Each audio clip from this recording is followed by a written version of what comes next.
All right, Miami football fans, I think we can make it just a little bit of a stretch and call this game week just to make everybody feel a little bit better, a little bit closer to Canes football, because it is on a Thursday night next week. So we are just 5 days away from UAB at Hard Rock, Miami football, the first game in the ACC, the first game involving a Power 5 team as well. Cam Underwood, State of the U, Miami Hurricanes live once again right here. So lock it in.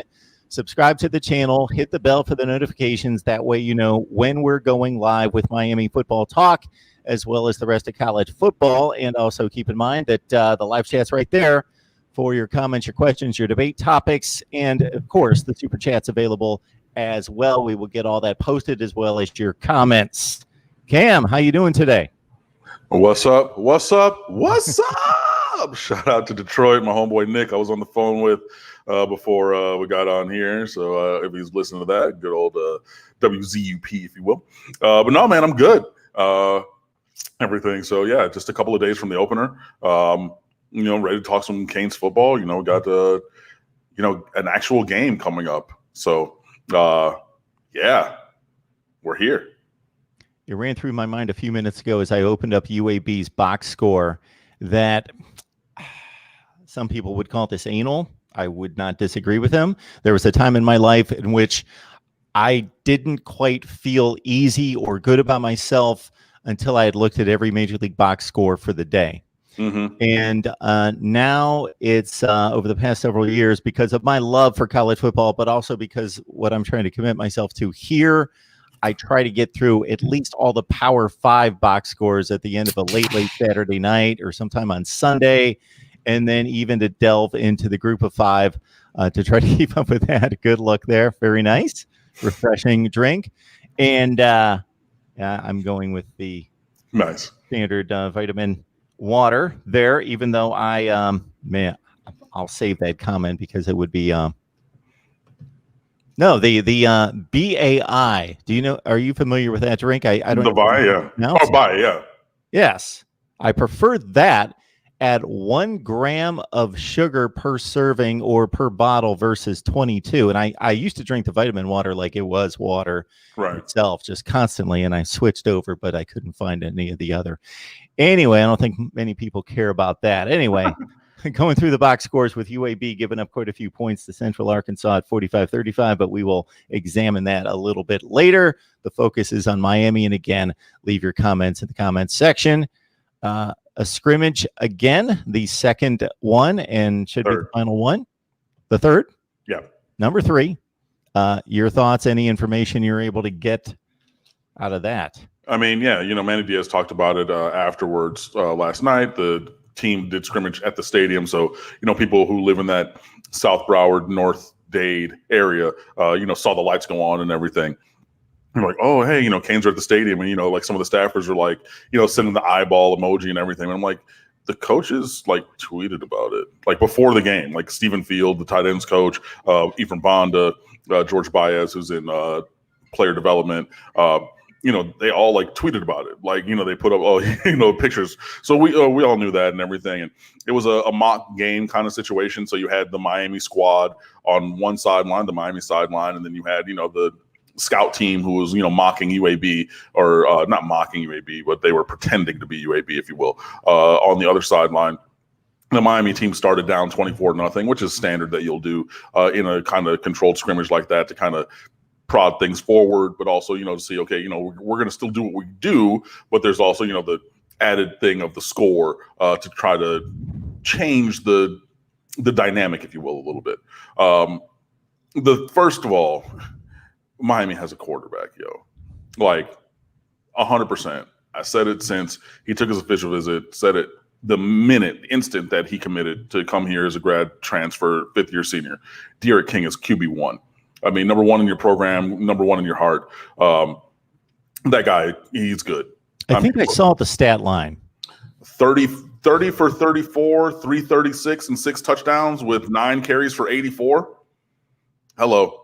I know people are going to say, oh, well, the defense is mid. Again, you're playing against a scout team kind of defense, but you're still operating this offense, to a high level. Mike Harley got off for a couple of touchdowns. Oh, sorry, Mark Pope hey, they're, everybody. This is a guy with all the talent in the world who should be doing numbers in this kind of offense. He had a couple of touchdowns.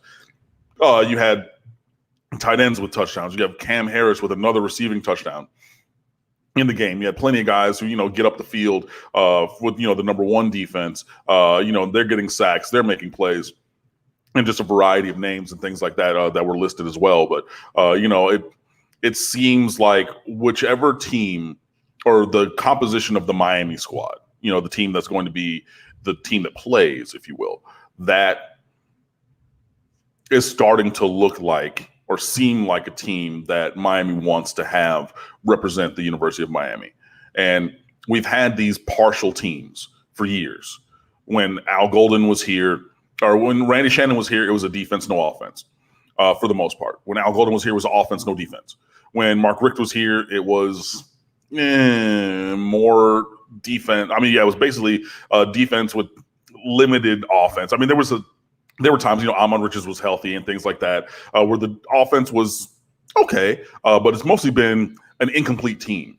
With the offense playing to the level that it seems like it is, and putting players in space to be able to make plays and use their athletic abilities to great success, it seems as though Miami is building towards having that complete team, offense, defense, and special teams that we have not had in a long time. Now, I'm not going to go further than that, but I mean, because you can still make mistakes, you can still get beat even with a complete team.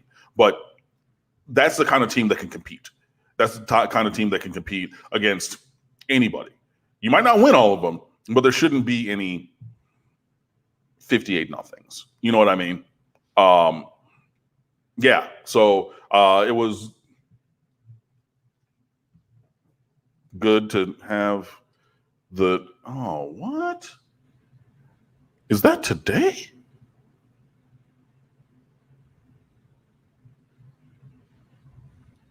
It was good to have that last scrimmage. It was good to do those things and look the way that we did. Whatever it is, it doesn't look like it's good. No, I have ADT coming to work on the alarm system, but they're not supposed to be here till the 2 to 5 window. But yep, no, that's them. Okay, cool. Oh. So we'll just keep doing this. They're going to pop up in a second. And everything. Every week, on Saturday morning, it's like it gets busy here at the kind of activity at my house. Yeah, the corner of where I live, these streets, because I live on a T intersection here, and so I'm looking right at the corner, but. Yeah, you can see people walking by and cars going up and down the road, but you see 2 work vans that just park right there in front of your house. It's kind of whoa. Gotta check that out. Yeah, exactly. I don't know, but no. So anyway, the scrimmage, I think it showed and proved who can wear the orange and green when the lights come on Thursday night. So hopefully some guys are going to develop during the season. If we have the ability to play other guys, younger guys throughout the season, then use that opportunity, because this year does not count as a year towards eligibility for any player. So, hey, if somebody gets injured, at whatever position, and you're like, okay, well, I would pull up the next guy, but I wouldn't because of redshirt status, or there's only 4 games, because before if you play any game, there's no red shirt, you're not going to play that guy. Or, something like that, where it's 4 games, I don't want to go to 4 or 5. But at this time, I would say just play them. And, hopefully if they have the ability to do that, we'll see that. But, yeah. All right. So Mark's going to talk for a second. I'm going to go talk to these guys, and I'm going to be right back. Here we go, folks. Talking Miami football with you. Malik Curtis went off last night. J-Love T. Yes, before we hit the record button and went live, Cam Underwood was just letting me know, just not to mistake the Cams on the show. I had to say Cam Underwood. Wink, wink. Malik Curtis went off last night in his opener, and also Jake Garcia had his opener in high school football last night, and again looking at UAB. So we received our first question of the night, or comment, in regards to Christian Kane and Keandre Smith should start at striker. We'll take a look at that. Played 7 games last year with 2 tackles, of course, primarily on special teams. And let's go through it. Yes, it's got to be encouraging keep in mind that even in college football, even at this level, if you understand the competition during a scrimmage in which a lot of people are fighting for jobs, fighting for playing time, that even if they're on a lower tier as a second, third stringer or beyond that they're really fighting for playing time while a De'Ara King is working out the kinks, looking at other things, not concerned whether he goes 30 for 34 or 26 for 34 or whatever it is. And for him to only let the ball hit the ground 4 times, I don't know what the nature of those pass plays were. Of course, I'm sure a number of them were gimmies that are completed 90, 95% of the time. But again, watch college football. Look how many throws are missed with no interference of sorts. That's a bad term because not actual pass interference, but no play made on the football by the defense, and the ball still hits the ground more than 4 times. So let's understand that again, even under those circumstances. Sorry, Cam, I didn't know that you weren't possibly ready. You ready to go? Yeah, I'm good. There we go. All right. Sorry, I gotta wear the mask. Absolutely. We got people in the house now. People in the house we don't know. Absolutely. So I don't know if you want to pick it up from where you were, or we had a couple comments to go to. That was pretty much it. All right. So yeah, we just had that scrimmage. We're gonna get the hopefully final depth chart sometime in the next couple of days. We can surmise that. I saw somebody saying that Keandre Smith should start at striker. You got a good argument for that. He's good, and it's a thing where, Gilbert Frierson has the kind of talent that you need, but Keandre Smith might be better. And you're going to stack elite talent year after year. And so if you recruited over somebody and then he's developed ahead of the guy who was in front of him, it'd be like that, and we've heard that for years and years. That's how Miami got great. Reggie Wayne, he played with injury because he knew if he let Andre Johnson on the field from behind him, he was not getting back on the field. It'd be like that, and I wish the best personally for everybody. But if Keandre Smith is the better player right now, put number 4 out there and, and have Frierson be the rotation off the bench. Okay, everyone, we will stay in order, so we may jump back and forth between what happened last night at the scrimmage versus high school football. Cam had mentioned this to me prior to us going live. Malik Curtis went off last night. J-Love T. Man, this is a guy from Bishop Verot High School who has uncommon speed. Uncommon. He is differently fast.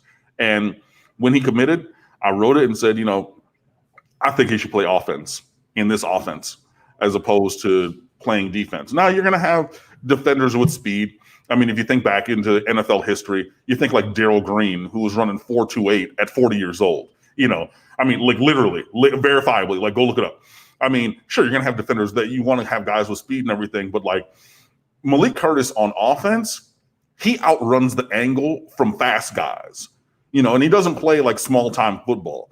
And you can see it last night. He outran the angle a couple of times on some dudes who were in front of him. You know what I mean? Like at 5'10", 185 pounds, yeah, he could play defense. I want to see that guy play offense, man. I just want to see him. Yeah, offense. I just think that him with the ball in his hands. So if you add him and Brashard Smith and Xavier Restrepo, who's a freshman this year, those are your 3 interior guys who, have mismatches. They can outrun people. They can return kicks, all kinds of, those are your slash players on the inside. Man, speed kills. Like if you can't keep up with guys, they're going to be by you and they're going to be changing the score. And Malik Curtis is a Power 5 player, 100%. I really, really, really want to see him play offense here at Miami, but that's me.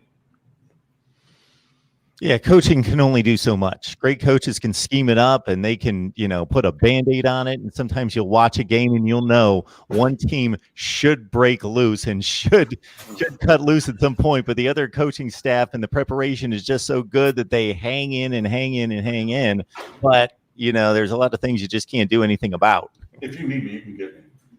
Talking Miami football with Cam Underwood from State of the U each and every Saturday, typically, is when we get together. And, of course, we got a game week with UAB at Hard Rock next Thursday night. The Blazers have a game under their belts. Central Arkansas, 45-35 winner last night. We'll look into that here soon. Jake Garcia also made his senior debut as well last night. Yeah, and that's a guy who Miami is still going after. There was, again, the conflicting or maybe misinterpreted or maybe intentionally duplicitous statement from some other outlets, that Garcia was not considering Miami anymore. I just don't think that John Lamb, what? Tell John Lamb I say what's up. Used to work with him in Miramar. Garcia's good, man. And him and Valdosta, I think they had a comeback win last night. Struggled a little bit in the first half and got it going in the second half, playing down there and everything. So obviously for Garcia, I think the move from California to Valdosta worked for him because he said he wanted to play high school football in the fall to go to college in January, wherever that is. I think it's still going to be Miami. I think it's still a slow play flip, for a variety of reasons.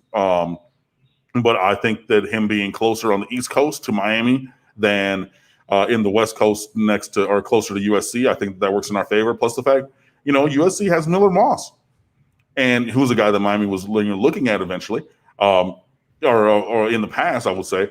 But, if they're very comfortable with Miller Moss, and it seems that they are, you're not really going to have two blue chip quarterbacks in a single class.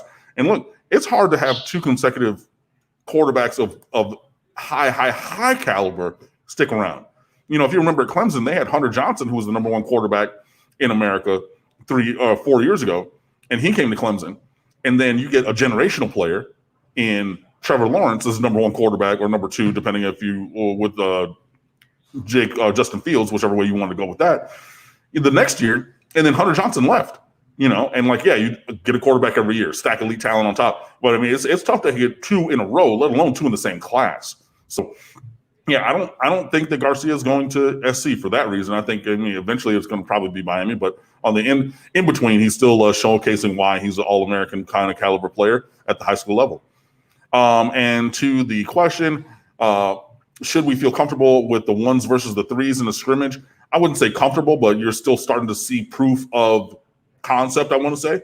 And, the ones should do that to the threes. So if you're doing what you should be doing, then that's moving forward. Also, is Tate Martel still on the roster? Yes.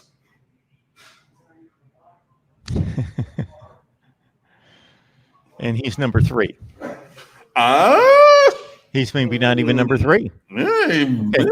From everything that we've heard, it's been N'Kosi Perry and Tyler Van Dyke as the two combatants really for that QB2 role.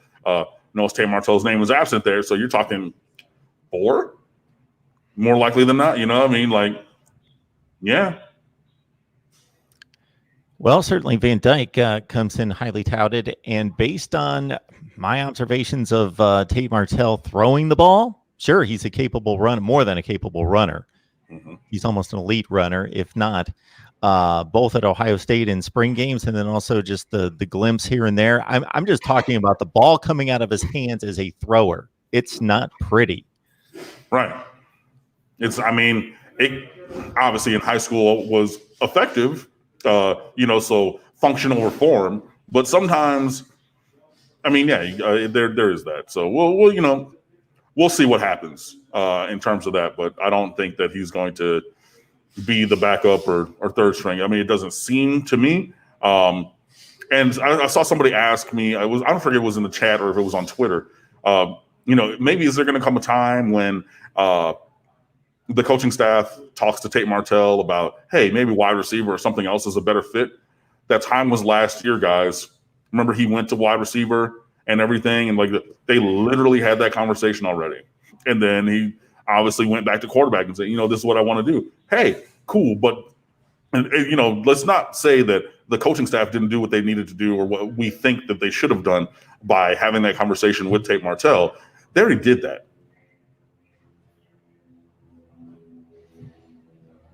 Okay, we're talking Canes. We got the super chat on. Also, leave your comments, your questions. A lot of comments in the live chat. Looking for questions as well.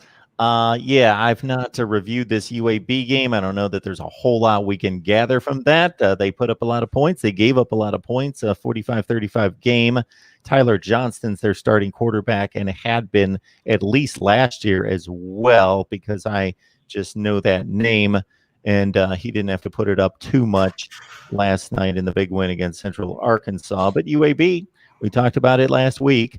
Again, I've not taken any kind of deep dive into the roster or the personnel, but they've made it to 2 consecutive Conference USA championships. So it should be a team that Miami beats, but not without any type of effort or certainly taking them for granted, because they're capable. They're used to playing. It's not like they never play a Miami Standard type team.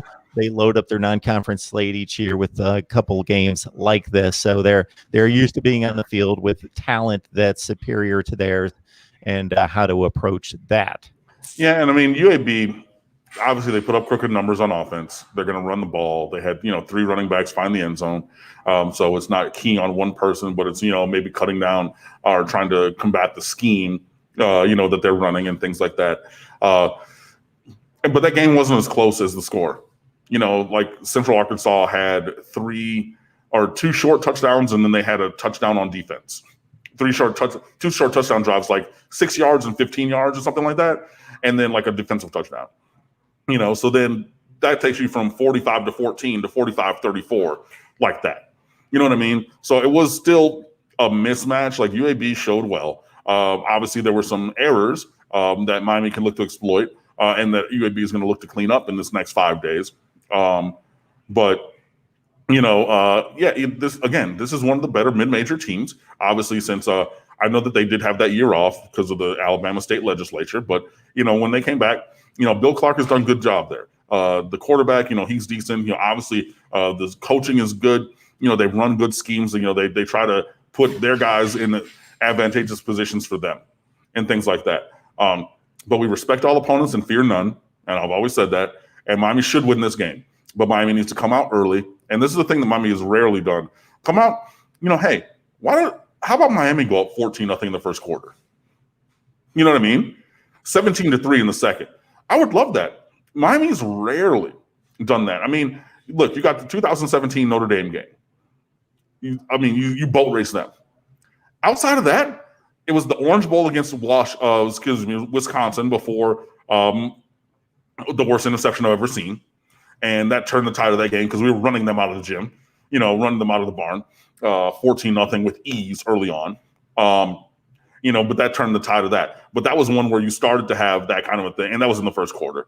Apart from that, I struggle to think of times when Miami just got out to you get a fast start, and then you put the other team on the back foot, and then you go from there. If you look at the Florida State games, you came back from 27-7. Why? Because you were down like that. If you look at this other games, you come back from something. Why? Because you were down like that. The Virginia Tech game where you spotted them 28 points in the first quarter or early into the second quarter. Let's get a fast start. Come out with a good script, get a fast start, and, keep it going. And we've seen some opening drive touchdowns and things like that, but let's put that together. Let's get a stop and a score and a stop and a score. You know what I mean? Things like that. That would be appropriate or appreciated for me this weekend.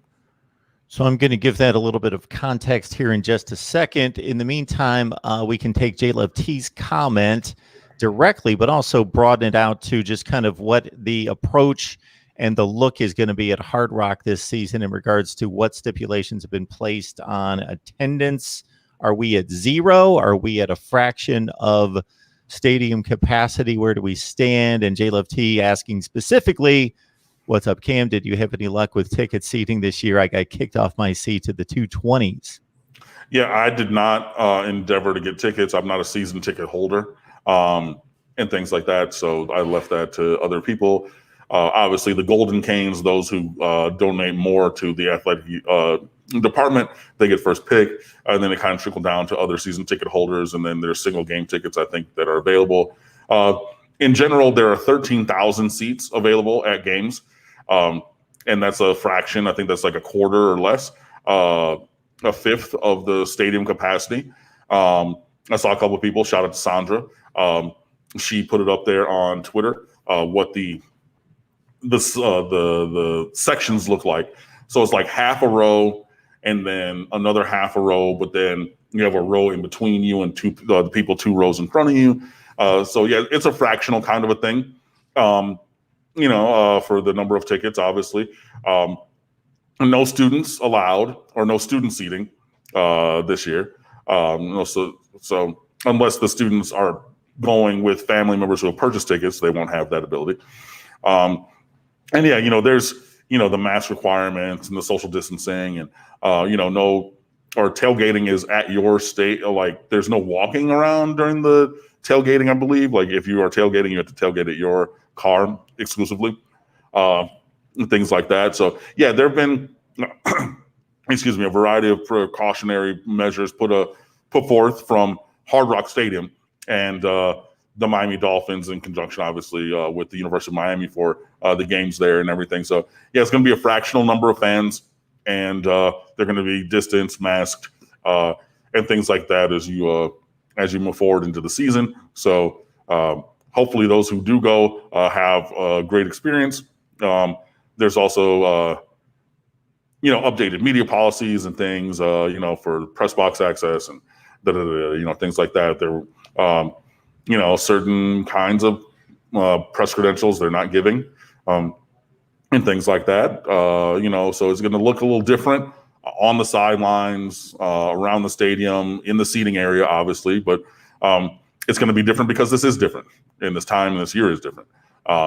But yeah, so I mean, for me, myself personally, no, I mean, I didn't go after the tickets or anything like that because, I mean, I had to be around,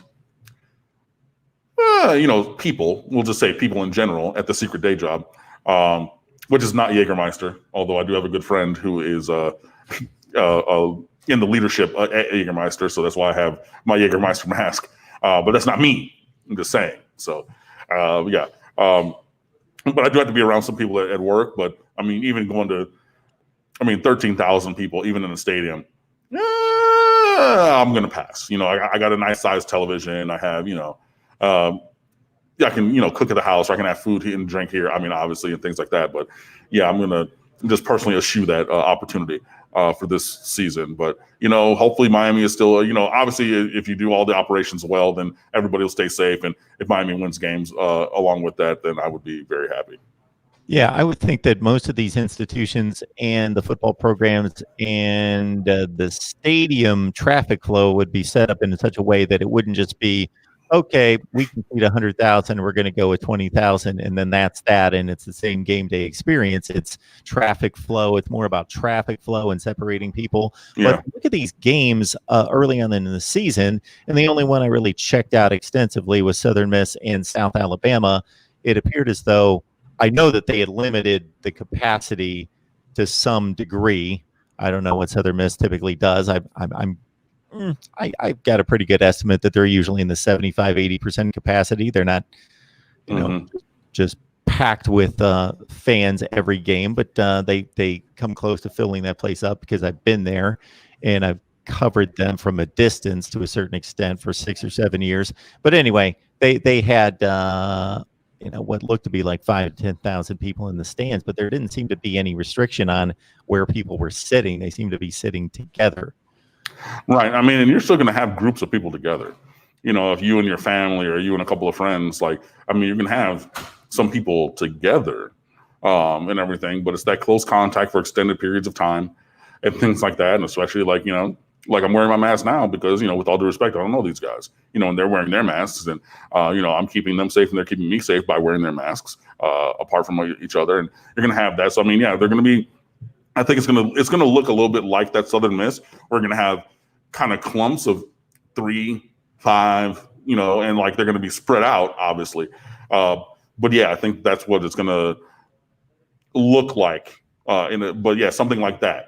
But again, Southern Miss, they also have bleachers too. So a bleacher seating it's easier to kind of just move around. But yeah, I think it's going to be that kind of thing where you see a couple small groups here and there.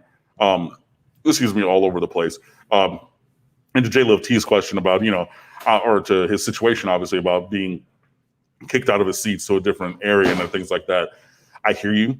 I empathize with you, of course, because like the seats that you've had for a long time, obviously you're territorial and protective of those, and like you're part of your game day routine. Like, look, I've been in section 114, seat 12, whatever it is, every game I get that it's a change, but I would say just give the University of Miami and the whole entire situation some grace, because this is not normal. This season is not normal. They didn't just come to you randomly and say, hey, you know what?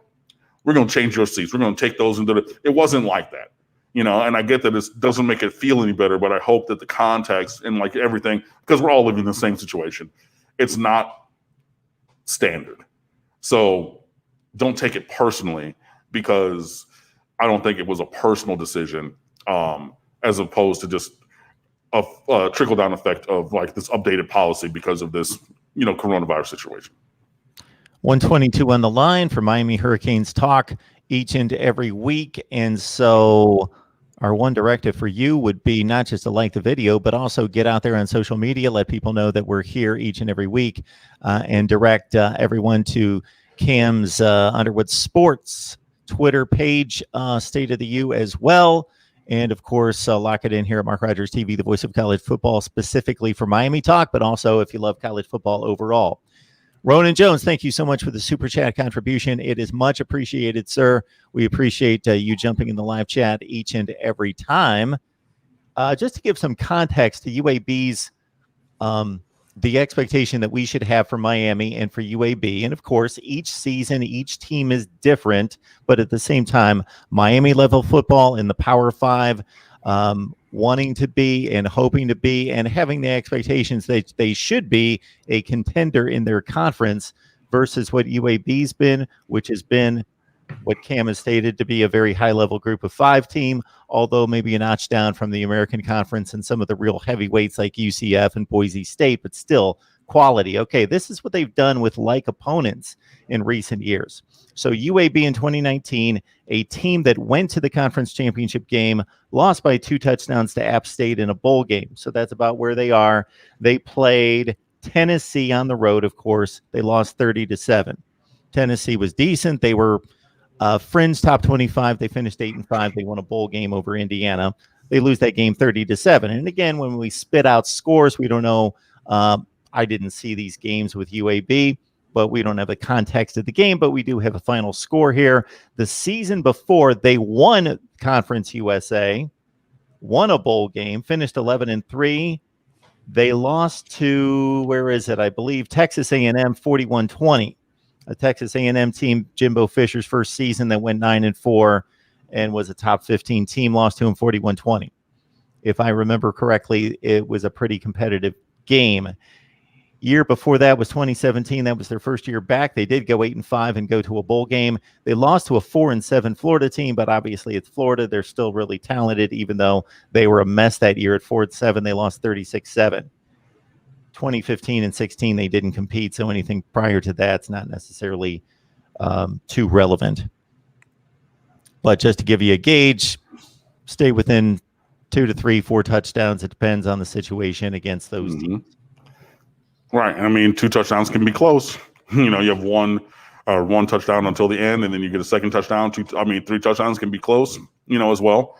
But yeah, to say that D'Eriq King cannot throw is just a lie. I mean, it's verifiably false. You go back and look at what he's done at Houston and things like that, dropping dimes. If you look at some of the cut-ups from spring practice or for fall practice, you guys can say that. You can try to troll and things like that. You're verifiably false. And there's much, there's proof to the contrary of what you're saying. And as I go quickly and I look up D'Eriq King's career stats, this is a guy who's thrown for nearly 5,000 yards in college, including a year of, he was 18 yards away from 3,000 yards, 36 touchdowns with 6 interceptions. To say that he cannot throw the ball is verifiably false. And if you are here saying that, then I urge you to be better, because you should be better than that. Mark Thibodeau, Michigan fan, and with some super chats coming in, I will get those to the screen. Thank you so much for those. We will recognize everyone individually. Mark Thibodeau, I always enjoy listening to your sage opinions, whether that be Cam or myself. What team in Florida will make the biggest impact this upcoming season? Before I answer that, at least from my perspective, I want everyone to keep in mind I'm making predictions right now, game by game predictions, and taking the typical criticism, but not a big deal. I want people to realize that, okay, Florida and Miami were on the same field last year. Miami had a true freshman quarterback who was starting his first game. That is just a significant disadvantage, and that game could have gone either way. Just could have gone either way. That's all there is to it. It was a team won and a team lost. There was a result of the game, and that's all that matters. But to watch and evaluate the talent and the performance on the field, toss up. And Florida turned out to be the 7th or 8th ranked team in the country with an 11-2 record, and only lost to Georgia and LSU. So they were really good. I still would expect that they would be the best team in Florida, but I also noticed this, Cam, and I brought this up a few weeks ago. People are subject in making predictions to staying with the norm and not thinking anything can change. I reviewed all the great magazines that put out tremendous information, Street and Smith's, Athlon's, etc. Mm-hmm. These publications, and again, it's not apples to apples this year because of the 12 games being pared down to 10 and 11 games. But in looking at previous seasons, for example, I went through Athlon's, and Street and Smith and the other ones were similar. They were predicting only 3 teams in the Power 5 to have an increase or decrease of 3 wins in a season, meaning there's going to be a major change for only 3 teams. And actually, Miami was one of those teams for Athlon's. They selected Miami to go 9-3 after 6-6 last year. Baylor comes to mind. Of course, they had an aberration of a season last year with Matt Rule at 11-1, so they were at 8-4 as a prediction, and I can't think of the other one offhand. But only 3 teams. So everybody, I shouldn't say everybody, most people were inclined as humans to just think, well, if Florida State went 6-6 last year, they're probably, they might do a little better. They'll go 7-5, and just to not have the vision to see the team that's going to break out or the program that could be in decline, whereas 19 teams, and this is pretty consistent. I've looked at the last 3 years from season to season, either increase or decrease their win total by 3, and that's significant. It's a 9-3 down to a 6-6. It's a 3-9 to a 6-6. It's an 8-4 fringe top 25 to 11-1 and competing for national title. It's significant in 12 teams to improve or decrease by 3 games. 19 to 20 teams do that in the Power 5 out of 75 teams each year, and our publications are picking like 3 teams. So I'm getting slaughtered for trying to envision jumps or declines, and that's just what I'm saying here. So don't be surprised if there's a shakeup in college football, especially under these circumstances, but significantly or specifically in Florida, where we have a Miami team that's capable. Yeah, and it's easy to stay within the box, but these, all these other predictions, then you're going outside of the box. So, okay, well, like, why do you think that we're going to be terrible? And then like, there's also the other component of, if I pick this team to perform poorly and I'm in the media, journalism, things like that, is the sports information director going to answer my call next year? Am I going to get the password to the sports to the website for the game stats? Am I, so you got to, there's politics, that go along with that and everything. So, and yeah, it's not easy to see what has not been seen, if it's in anything, and like in general, it's been seen that teams do change and their fortunes, by 3 games, one way or the other, will change from year to year. So we do have the empirical evidence for that, but it's hard also to then predict one way or the other.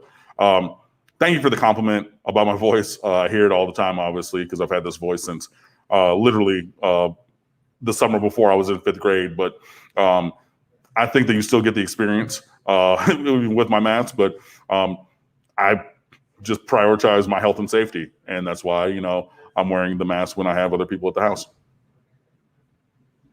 I've had several deliveries since all this has gone on. I'm certainly taking those same precautions and would expect the people that come into my house to do the same thing. Well, Brent Alston, thank you so much for the Super Chat contribution. Big Heat fan. Got to be feeling good right now, as I understand they're up 3-0 on the Bucks. Mark, the Madman, can make the case that Pitt is our toughest game. Narduzzi coaching senior quarterback and a nasty defense. 4th in the country in yards per play. The Pitt defense last year. I'm going to have to check that one out. I'll look into that one. Oh, they're working on the alarm. Sorry about that. Because the yards per play, both offensively and defensively, and I didn't memorize it, but I just remember all the you would expect, and it took a while to go down the list to see something that jumped out, and I don't remember Pitt being 4th in the nation. That is verifiably true. I'm just looking at it right now. 4.50 yards per play. They're losing their best pass rusher, Jalen Twyman, this year. He is opted out. Yeah, the defensive tackle. Yeah, exactly. No, I'm not going to make the argument in a season with Clemson on the schedule that any other team is the toughest game. I'm sorry. Now, look, is Pitt a tougher game than people are thinking for these reasons? Yeah. And if you want to talk about it, Clemson was number 3 in yards per play allowed on defense. So if you want to use that as a metric, the other team that I'm mentioning was a level better. You know what I mean? But no, I mean, look, I think that, to your point, I will say, okay, maybe Pitt does have more to offer and to make it a little bit more difficult than people are initially thinking.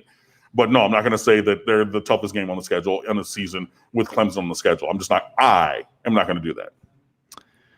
I'm currently in the process of going game by game each team, and I started the ACC yesterday and ironically started with Pitt. So these are just win probabilities according to the FPI. They mean something, of course, because I think if we would chart it, they know the good teams and the bad teams and so forth and so on. But it's not. They have to go out there and play the games, and a lot of things change drastically. They're not extremely high on Pitt. I put down my probability of percentage of each team winning that particular game, and then I look at the FPI, obviously not to be influenced. And I actually thought more highly of Pitt football than the Football Power Index. They're giving them now. This is a topic right here. I haven't gotten to Miami yet, but obviously I've pieced together from looking at the other teams where they're standing with Miami. And this Football Power Index, for one thing, that's shocking to me. I know Louisville's on the rise. I know Scott Satterfield's doing a nice job there, but they're going crazy on Louisville. They are. And Miami, they're suppressing Miami's numbers. Like, for example, but Miami's earned that. But so is Florida State. So listen to this. Fair. NC State, I just posted this video this morning. They're playing Miami and Florida State back-to-back weeks, both at home, and they're giving NC State a 46% chance to beat Miami. They're giving them a 23% chance of beating Florida State. Half the chance in consecutive weeks, both games at home in Raleigh. That's crazy to me. Yeah. I mean, I was just talking about, again, centering Miami. There's reason to think, Yeah. But in that comparison, and listen to this. I'm looking at Pitt right now. I've already reviewed Pitt. At Miami, 41% chance of winning. So obviously Miami's at 59. So 41% chance Pitt winning at Miami, 20% at Florida State. Again, another 2-1.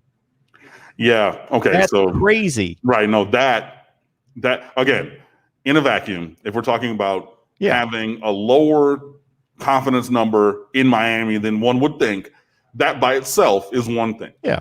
But 2-1 for Florida State? Come on. I know. They love Virginia Tech, too. I've noticed that. Like Louisville and Wake Forest, I know nobody loves Wake Forest and everybody disregards Wake Forest, but they're churning out 7-5, 8-4s every year. Dave Clawson's a really good coach. He is. They're giving Louisville an 85% certainty at Wake Forest of winning this. I'm sorry, it's at Louisville. 85%. I just think it's yeah. Well, you lose the quarterback, and then the number one wide receiver, Surratt, is sitting out. So like again, logically, I get it, but like in compare. You can do these things kind of sometimes if you're going one at a time and just looking at, whatever, this team, that are like completely. But then when they cross over and you look at the comparison, again, a 2-1 or a 5-1 is compared to Miami and like things like that. Like, look, man, I just don't think that's true. Look, Scott Frost, because the super chat comment, Yella265, another Florida kid leaves Nebraska. First of all, thank you for the super chat contribution. Second of all, Scott Frost, we knew that he was going to try to get some guys from South Florida. I think that he went a little bit too high. He went over his station. And the Henry Grays of the world, the Keyshawn Green, is he the guy who left? Because if he is, I want Keyshawn Green. Come down to Miami. The Jaden Francois, they should have never been there. It should be a player maybe a level below them. But those kids aren't going to stay out there, man. I mean, yeah, you had a Levante David at one time, but he was 5'11" outside linebacker. He didn't really have the opportunity to go to a Miami like he wanted to. And I mean, we should have taken him, obviously, but we didn't. But things like that. But I mean, you have guys who can play all these other places. They're not going to stay in Nebraska, yo. And then you're losing the coaches that recruited them, and then you say, oh, well, we've built the program and culture in Lincoln, Nebraska. No, you haven't. I mean, Nebraska's done better with kids from California than kids from Florida. And that's been proven over the course of many, many, many years. Go and do that. You know what I mean? Like, go to Chicago, go to Detroit, go to Texas, go to California. If you're looking for the kids from these other places, but Florida kids, there's going to be the exception to the rule. There's going to be the Levante David, the one or two other guys, but in general, nah. And I know that what he did is, he worked at UCF last year or 2 years ago, so he had the relationships for when he was recruiting down here. He's going to get some guys to go out there to Nebraska, but it's one thing to get a kid to go to a 55,000 person school in Orlando. Even if it is UCF, the largest community school in America, the largest university, one of the largest universities in America.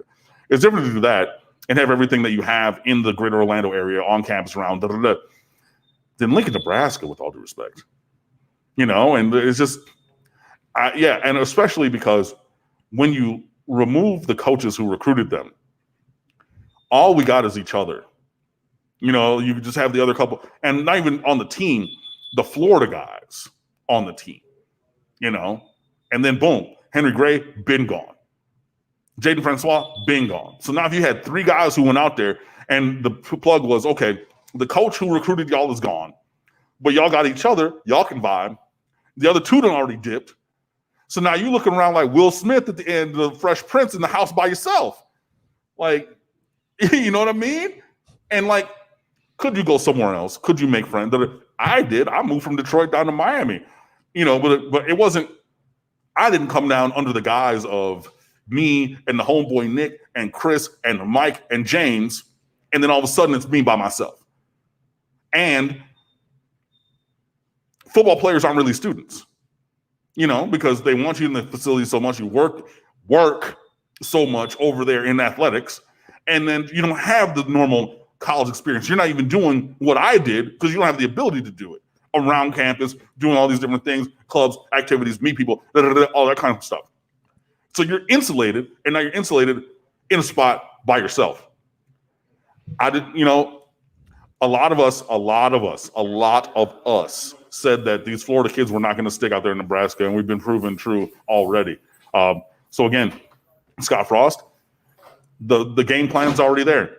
Look out west, go back to California, gives you some guys from out there. Maybe dip into Oklahoma, Texas, the Great Plains areas, things like that. And maybe one or two specific guys from Florida.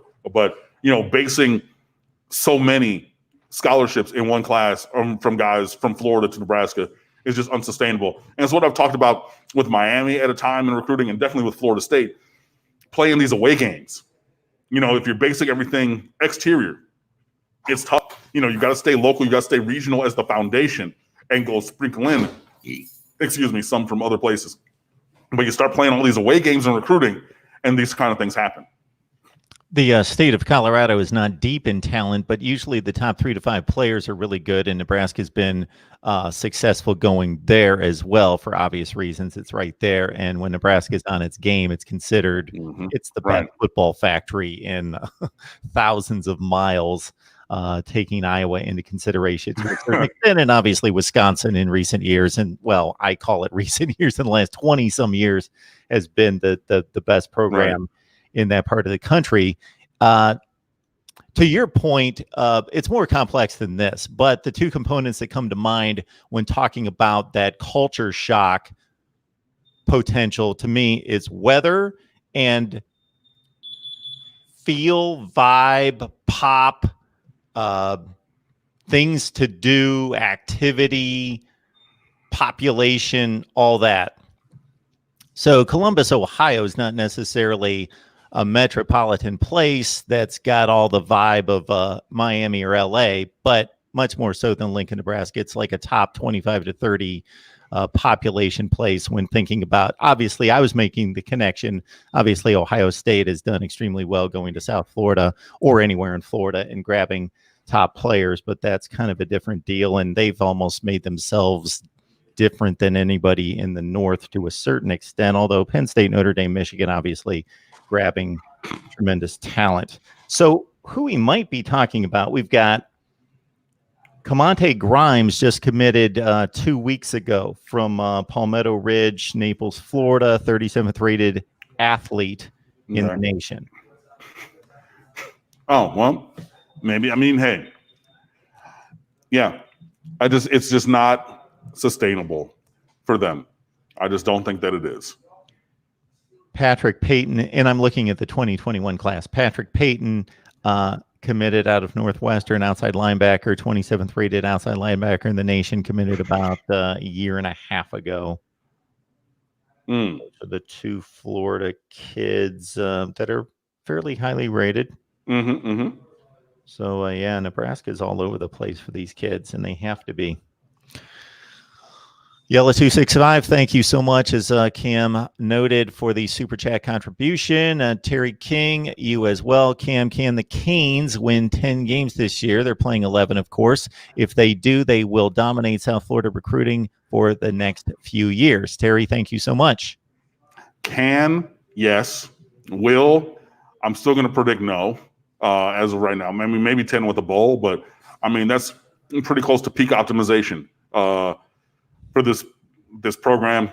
And yeah, I mean, I'm very excited about the offense, but we haven't seen it in the game action. So we still got to, have it in, just see it maybe when things are going not well and how they, bounce back. That's going to happen, and we'll see. I got to go do this thing. Sure, go to it. So I'm going to check out here. I was just flipping to Miami's schedule, and also, again, be looking out for the videos. I have posted them all concerning my game-by-game predictions for the SEC, and then we also have the ACC. So, again, I don't want to reveal too much here, but I'm fascinated by these probability. For somebody who criticizes it so much as being irrelevant, I'm still fascinated by it. So I'm contradicting myself to a certain extent. But these two numbers, you mentioned the Clemson game. What do you think the power index is giving Miami as a chance to win that game? 9%. Okay, that's a pretty good guess. Before I looked at anything, and I'm not trying to predict the power index. I'm putting down a number that I believe is just coming from me. It's not a prediction of the power index. It's my number. And again, if you went through every team of mine and cross-checked them all, could you catch me in some inconsistencies? Yes. I'm not putting together a formula. I went 15%, even at Clemson. I went 15%. The power index is going 3%. I just think that's a ridiculous number. I think that's just yeah, I mean, It's very low. But Miami has to prove Yeah, it otherwise. doesn't matter. But, They're going to play. That's very low. UAB, I went 83%. I think that's reasonable, of course, because I put it down. The power index is going 66. Yeah, and again, for that one, for 10 games, that's 17% depression from where you were with it, and again, so that's 1 out of 6, basically, and that is if you're talking about taking a number and then lowering it because of what Miami's done recently. I think that makes sense. But then again, if you're talking about what I said at 9%, and then you depress that 6% to 3%, you're getting to the very the very end of things there. I mean, it's not too. But that's a big difference from you because you said 18%. They went to 3. Yeah. So I think it's tough for us to grasp the high end and the low end because Alabama is playing Austin Peay. Should that be 99.9% or 98.7? Whatever. Right. They're going to win the game. But how about the comparable teams? And again, I still view this conference as Clemson, and then it used to be Florida State about 5 years ago, but then they dropped off. And like the bad teams, and I don't even know who the bad teams are because they switch every year. Honestly. NC State, Georgia Tech last year. Before that, it was Boston. It's all over the place. It was Syracuse, but then they went 10 games, and it's rotated at the bottom. Then 7 and 5, all over the place in the middle. Mm-hmm. Listen to these. So these are to me, these are very comparable teams. Miami at Louisville, Canes 17%. That's crazy. I agree with that one. 17%. I agree that you say that it is crazy. Yeah, you just rocked them by 25 points last year. We did have a record-setting performance to do that, but still. And you got a better quarterback now. All right, hold on. BRB. Sure, go to it. Again, I think some of these numbers are crazy. The Florida State game coming up, the third game of the season. Florida State, Miami. Of course, Miami wins the game by 17 points last year. It means something toward this year, but not everything. Teams change. But the game's at home now. No crowd, of course, or little crowd. So that changes the impact on the games. And I've seen a couple references to Vegas looking at that as more of a 1 or 1.5 point swing home field advantage versus the typical 3 points for the average home field advantage. But the power index, 27% for Miami winning at home against Florida State. Florida State is 73% certainty of defeating Miami. I went Miami 58-42. That one's crazy to me. And then at Virginia Tech, 18% chance of winning, according to the power index. I went 46%. So those numbers just don't add up to me. And if you look at individually each game, the football power index is predicting that Miami wins 5 and loses 6.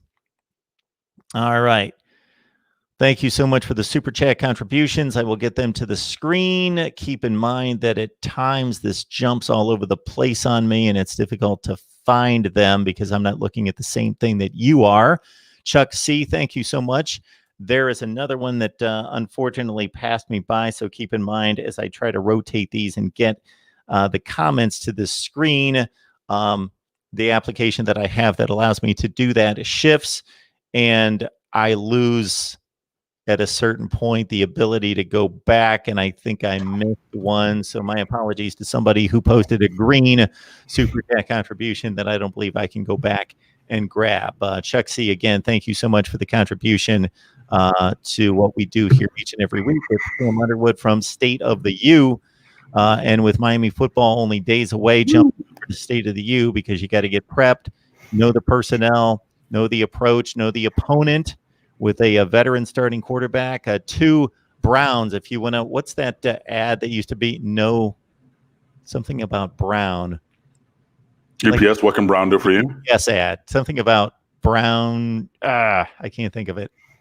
That comes to mind because the 2 prominent running backs for UAB, You've got Spencer Brown and Jermaine Brown. They ran for 127 and 75 last week. So if you want to know the opposing personnel, start with Tyler Johnston at quarterback, 17 of 25 against Central Arkansas for $143.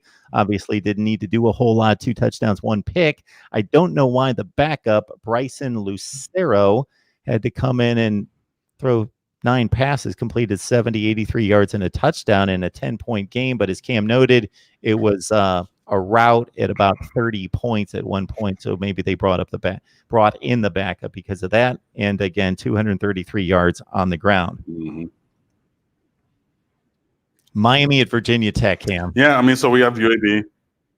Yes. Oh God. At UAB. No. But at Virginia Tech, 8. I'll say,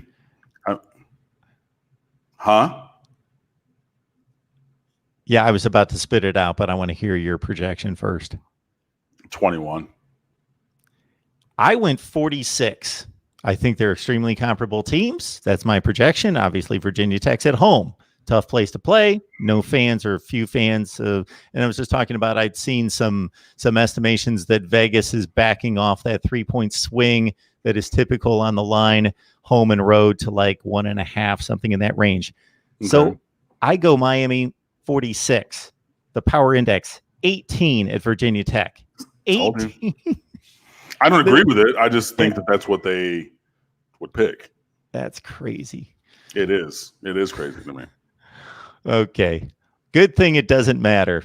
You know. Good thing it doesn't matter. I was going to say the other thing, and I wrote about it on the website. The ACC media the preseason media poll went up. Miami was picked 6th in the ACC, right above Florida State at 7. I think that's low, but again, Miami has to show and prove to warrant higher than that. And I've been very strong on the show and prove train for a while. So we have that. And then the only Hurricane who was first team all ACC in the preseason was Brevan Jordan, the number 1 tight end in America. Obviously, that would have been 2 had Gregory Rousseau not opted out. I mean, he would have been first team all ACC, duh. So would Jalen Twyman have been, but he opted out as well. But in terms of Miami, there's only 1 guy who was preseason all ACC. But yeah, I mean, the opportunity is there, just like with the prediction of finishing 6th, that if you do better during the season or perform well, then maybe you will. But I mean, there's also been that kind of depression of Miami accolades over the course of years. Because, when Manny Diaz was defensive coordinator and had the number 1 defense in the ACC, we had nobody who was first team all ACC. And he, well, to me, famously, I loved it, tweeted, he was like, cool. So I guess just, we didn't do anything. Guys just tripped and fell and, balls were incomplete, or, if it was a PBU, I mean, it was a ghost, or if it was an interception, then I don't know. But, there was no sacks, there was no tackle for a lot. I mean, we didn't do anything. Guys just tripped and fell. Maybe when we were on defense. And I get that it's, obviously needling people. But I mean, like, if you have that defense that performs that way, it's a collection of guys making plays. But to have nobody get any recognition for that. And we've seen that. But hey, like, if you go out and you win a bunch of these games, people were talking about, 10-1 regular season. I would love that. I don't think it's going to happen, but I would love that. Then, hey, we'll see what happens. But that was a thing that came up. What was that, Thursday before I went to work, I want to say? Woo, excuse me. So we talked about Florida State the other day at 7th. I didn't realize Miami was 6th. I think it's low by a couple notches, but I also think, again, my analysis of the ACC until it changes is I don't know who the bottom rungs are going to be, because, again, it rotates all over the place, and Clemson at the top. And then, yes, there are many tiers in there, but it's just unlike any other conference in regards to, I don't want to say marginal depth. I will say like top 25 to 45 teams in the nation. A lot of those. I don't know why I'm being pinned for not saying Miami's an intriguing team. I never said that I actually would say that they are an intriguing team. I have stated a few times that North Carolina and Tennessee, for particular reasons, intrigue me at the top, but Miami intrigues me because they have talent that has not produced wins, and now they've got a quarterback who can make the right decisions and deliver the ball on time. in the right places. So I'm fascinated to see the upgrade there. Because since Brad Kaya, they haven't had that, and Kaya obviously didn't have the dynamic component of taking off and running with it. Right. Cam, I just noticed that we've kept you far too long. So well, I was apologize stepping for away that. because of service people here at the house, and again, I do apologize about that. Obviously, my mask is off, so they're gone. But it was and like I said, I scheduled it from 2 to 5 because I figured, I was going to do this and just kind of hang out, have lunch, whatever. But yeah, sorry about that if that messed up the experience for people. Hopefully, we got still a little bit of a worthy conversation for you. And again, we're going to have all kinds of stuff. Game week starts now, so there's already a piece up on State of the U. 5 days till kickoff. Stephon Cheatham, he's taking the last 5 days count. I mean, because we did the number countdown a couple of years ago, so I decided not to do that this offseason. Plus the fact, with things changing, that would have changed the days until kickoff countdown anyway. But no, he's going to quarterback that for the last 5 days. Already has one piece. I already looked at what is up for tomorrow in the days until kickoff countdown. I am excited. I'm so excited to see what he's written. I'm not even going to go in and look at it in the editorial system in the back end. I'm going to wait till it hits the website and I'm going to read it like everybody else. But I'm very excited to see that. So we got all kinds of stuff coming up. I'm about to finish the first part of our State of the U contributor roundtables, before the season, because we do those every year. So those have already been written. I just got to put my part in there because I spurred everybody else to do theirs. So I'm going to write my part and then post those. But we have all kinds of stuff. And I mean, hey, it's a game week and it's a short game week. So all the stuff that you look forward to, we already have X's and O analysis. We have game previews.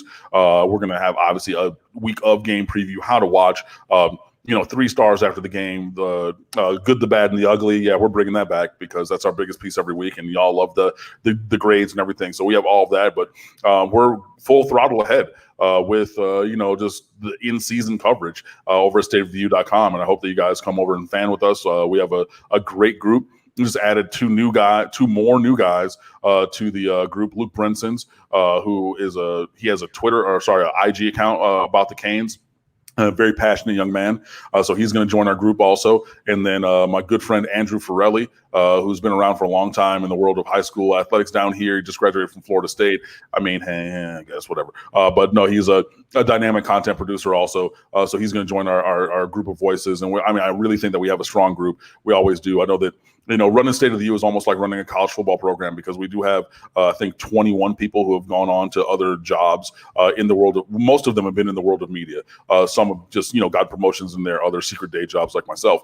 But yeah, we're always having people go on to other ventures, but we're always bringing in new talent. And with all due respect to everybody else, I think that I'm the best judge of that talent around. And that's just been proven by, like I've said, we have so many guys who've gone on to other jobs in the media, even at, competing websites. I'm not going to say the names, but y'all know who those people are. And y'all know they used to be with us before they moved on to other places.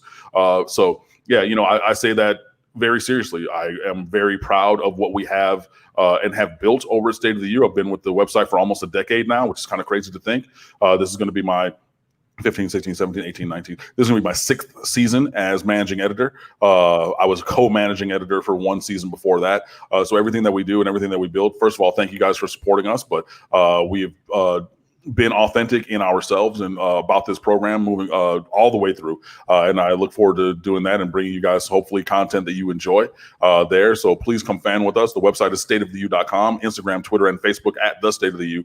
My personal account is at Underwood Sports. I tweet about all kinds of things all day, every day, and things like that. But yeah, it's going to be a great season. I'm looking forward to it. And sometimes this is more me being a fan right now as I'm talking. And I am a fan. I'm an alum.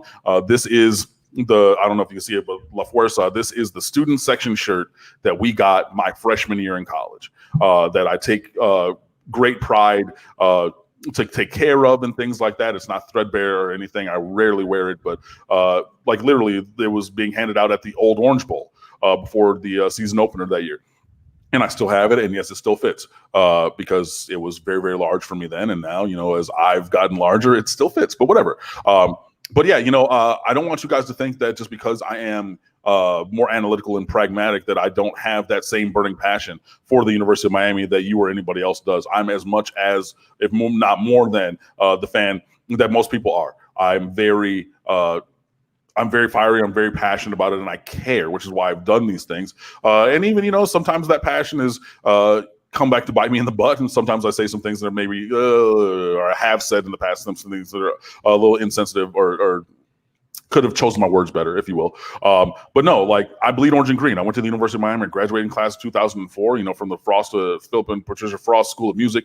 I am a very proud alum for having gone there, having been there at that time that I was there, having graduated and all those things. So hopefully all of this comes through. We have a very passionate group of contributors at State of the U. Marshall Thomas, obviously, if you read any of his stuff, Roman Marchianti, Justin Tattavio, Greg T. Smith. We just you go down the whole roster. We just have a great roster of guys and guys and gals at the website, and we try to just give you this great content, and it's all born of this same place of passion. So if sometimes I sit on here and you think that I'm robotic and I'm dispassionate or I am not invested, let this little diatribe let you know that could not be further from the truth. Honestly, my heart is pounding right now. I am so hyped. I'm getting goosebumps on my arms thinking about the fact that we're going to be on the field this week, Thursday. The school that I went to and program that I love and this team that I've supported for 20 years now.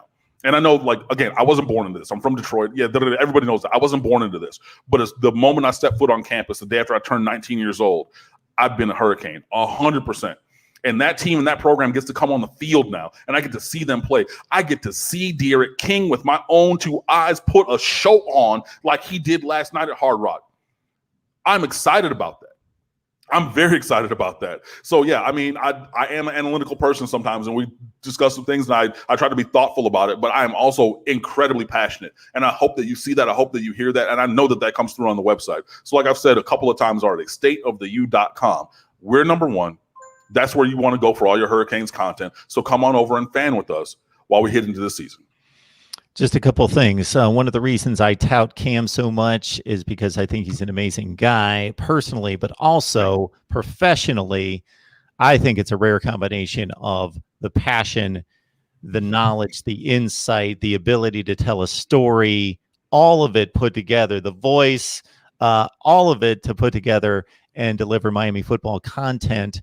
I also think, Cam, this is just my own theory, that we relate as a society passion to emotion way too much. Yeah. Who's more passionate? Is it the football player who goes crazy and fist pumps and beats his chest after making a play, but he's not putting in the extra time in the weight room or the film room, and he's lazy and whatever, but he just happens to show some emotion on the field?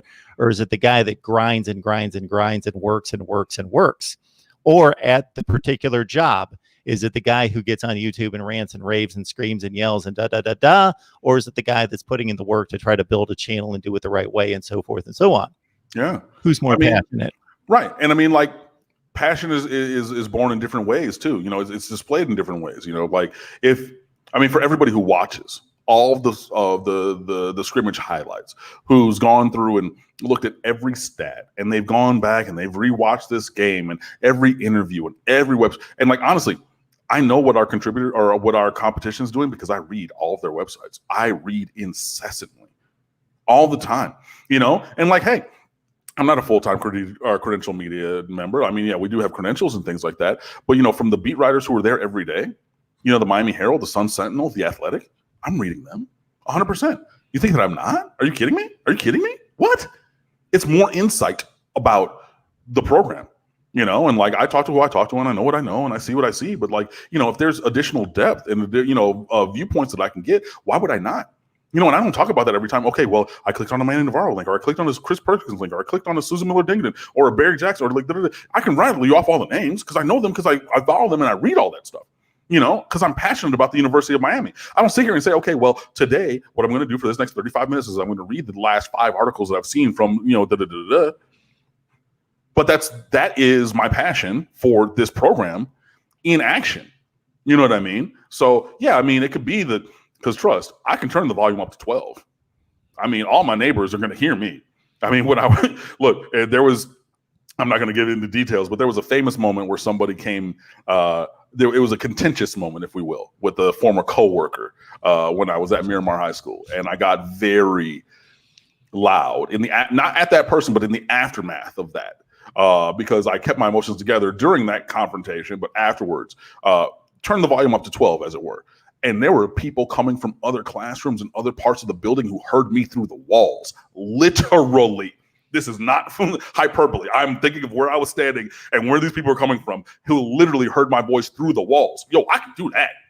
If you want me to get on here every week, and I'm a trained vocalist, I can do it for hours and hours and hours at a time. You know what I mean? Like, I mean, if you ever heard the Carmina Burana, and you've heard it, I can't even sing it all. But salutes, that one from the sure. Nas use it in "Hate Me Now" or the beat for that. But that's an hour and a half of some of the loudest singing that you can ever do. And we did that in a choir that I was with, a professional group, and we did that 5 days a week in a row. And my voice was no ways tired because I can do that. I can turn that up. But I can also sit here and we can evaluate the roster. We're going to talk about all these kind of things analytically, and I still have that same kind of passion, trust, and believe. I sure do. It's been proven to me time and time again, basically every week. Well, I mean, I know you. I'm talking to those who are watching and listening. Yeah, I know. You know, we've been doing this for a long time. But yeah, man, you know, I appreciate it. So we've pretty much at this point made it through an off season, which was longer and different than any that we've gone through. But man, hey, you know, it's been fun to be here with you. You know, I'm looking forward to coming back through the season and just keeping this thing rolling and everything. But yeah, I'm excited, man. So I hope that you guys are as well. Jalen, we appreciate the question. Cam has evaluated the offensive line a number of times. Let's watch a game. Let's watch one game, and then I would love to hear what Cam has to say about the offensive line after I watch every play of that game as well. Right. I mean, and same also, thing. Roger, you make a great point. I'm talking weather. I'm talking vibe. Oh, yeah, girls. Girls attract 18-year-olds as well. I mean... yeah, good point, Roger. You know, hey, I'm not gonna lie. That's for me, and also for a very famous choir composer. The reason that I was always a musician, but like, so that's analytical for me. But for him, I mean, he was at UNLV and he was a music major, and his name is Eric Whitaker, by the way, very famous choir composer. And one of his friends was like, "Hey, why don't you come by, you know, choir practice?" It's like, "Man, I'm not gonna do that." And you go in there and you see there's 12 guys and 53 girls. You're like, whoa, okay. You need somebody to sing baritone? I can hold a note. All right, you know what I mean? Like, I mean, there's that as well. But I mean, but to the point, how much of the college experience, going to the parties and seeing people in classes and being able to do those kind of things and interact with, you know, whomever you're attracted to, whatever your orientation is. But how much are you going to have with the state of things right now? You know what I mean? Like, it was different when I went and I, you know, I was going to tell a story. Anyway, the experiences that I had in college and the ways in which that I had them, it's going to be very different. So like, yeah, that's a thing that matters. But I mean, it's not to say that there are not, you know, people that you might be attracted to at Nebraska or Oregon State or Eastern Washington or wherever else. I mean, like, there's human beings everywhere. So, I mean, yeah, if you're looking at the opposite sex, if you're looking at the same, like, whatever, you know, there are people there. But like, yeah, I mean, that's a thing that matters. So, you know, but if your school is completely and totally online, if you send everybody home, you know, what if, you know, there are no parties, you know, and things like that, because there shouldn't be, because coronavirus, and we've seen that where they, you know, had campuses open and these kids had parties, you know, they shut things down. Look at North Carolina. They went from a 0.3% COVID positivity to 24% in a week. Why? Because kids are partying. Why? Because kids are stupid. 19-year-olds are dumb. Hey, I was dumb. I did things. There's another story that I cannot tell you, but there's a specific thing that I did when I was 19 as a freshman in college, and I look at myself now at 39 like, yo, you moron? Are you stupid? You did what? I would never in a million years. And why? Because 18, 19-year-olds are dumb. You are. You know, most people, honestly, you know, you probably haven't lost a parent, and your parent, and to get a little physical, you know, serious, parents are the buffer to immortality. Why? Because parents have been there your entire life. You know what I mean? So you think, okay, well, they're always going to be there. So like, you know, the fact of like, you know, your mortality is not a thing that you consider. It's like, okay, yeah, like a cousin, like, you know, my cousin passed away when I was in 8th grade, or like, you know, your grandparents or things like that. But, you know, like there's things like that. And then you still think that you're invincible at those ages. And at those ages, for the most part, you are. You know what I mean? But I mean, kids are stupid. But and you can't allow them to be stupid, because being stupid is going to affect the rest of us in society and things like that. So you're going to keep people apart. So it's going back to what is the college experience going to be like for these kids? And again, a college experience for an athlete is not necessarily going to be the same as it's going to be for a normal student either. So they're not going to have the full college experience to begin with because of what they're doing. And then it's going to be even less similar than to a normal college student because of this year and everything. So it's a lot. It's a lot. There you have it. Another Miami Hurricane right, live for an 82nd time. Cam Underwood, State of the U. Please join him there as he has outlined the great content. Lock it into Mark Rogers TV, the voice of college football. And folks, one homework assignment. Go out there on social media. Let people know that we're here, whether it be Cam and State of the U, our channel here, the voice of college football, or in more specifically, the Miami show that we produce each and every week, and get the link out there on social media for us. Thank you so much. Cam, enjoy the Thursday night action. Hopefully we can get back together after the game. Yeah, no, I definitely will. And I appreciate you guys, and we'll see you soon.